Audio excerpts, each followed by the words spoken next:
নয়াপল্টনে বিএনপির কেন্দ্রীয় কার্যালয়ে এখন আছেন বিএনপির ভারপ্রাপ্ত চেয়ারম্যান তারেক রহমান। এই বিষয়ে বিস্তারিত জানতে সরাসরি যাচ্ছি আক্তার হোসেনের কাছে। আক্তার, নয়াপল্টনের সবশেষ অবস্থা আমাদের জানান।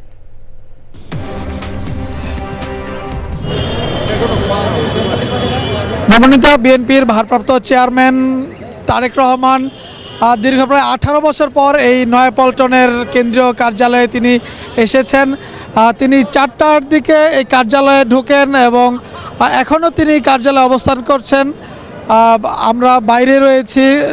4টার দিকে যখন তিনি এই নয়াপল্টনের কেন্দ্রীয় কার্যালয়ে আসেন তখন বিএনপির চেয়ারপারসনের উপদেষ্টা আব্দুস সালাম, বিএনপির সিনিয়র যুগ্ম মহাসচিব রুহুল কবির রিজভী এবং বিএনপির যে ট্রেজারার রাশিদুজ্জামান মিল্লাত সহ এবং ছাত্রদল, যুবদল, মহানগর বিএনপির নেতাকর্মীরা তাকে কিন্তু বরণ করে নেন, স্বাগত জানান এবং করতালির মাধ্যমে তাকে এখানে স্বাগত জানান। এরপর কিন্তু তিনি যেহেতু যেই জনতার যে চাপ, নেতাকর্মীদের সেই চাপের কারণে তিনি নিচে না দাঁড়িয়ে তিনি দোতলায় তার যে কার্যালয়, তার যে কক্ষ রয়েছে সেই কক্ষের বাইরে বারান্দায় দাঁড়িয়ে নেতাকর্মীদের উদ্দেশ্যে তিনি বক্তব্য রাখেন এবং তাকে সবাইকে ঐক্যবদ্ধ থেকে সুশৃঙ্খলার সহিত তাদেরকে অবস্থান করার জন্য বলেন এবং বলছেন যে নতুন বাংলাদেশ তিনি গড়তে চান, নতুন বাংলাদেশ গড়ার ক্ষেত্রে সকলের সহযোগিতা চান এবং তার মা বিএনপির চেয়ারপারসন বেগম খালেদা জিয়ার অসুস্থ, তার জন্য তিনি দোয়া চেয়েছেন।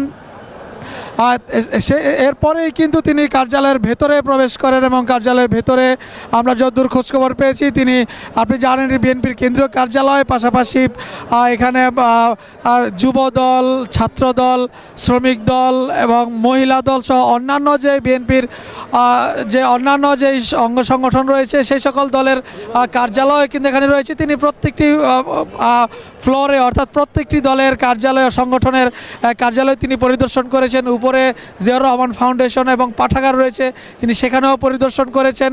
এরপর দলীয় নেতাকর্মীদের সঙ্গে কথা বলেছেন।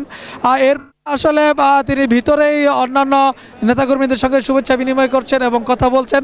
আর পাশাপাশি বাইরে কিন্তু নেতাকর্মীদের ভিড় রয়েছে, আপনি দেখতে পাচ্ছেন যে প্রচুর সংখ্যক নেতাকর্মী সমাগম হয়েছে। যেহেতু তারেক রহমান যেদিন দেশে ফিরেছেন তখন কিন্তু বিএনপির তৃণমূল নেতাকর্মীদের মধ্যে একটি উজ্জীবিনী শক্তি আমরা লক্ষ্য করছি।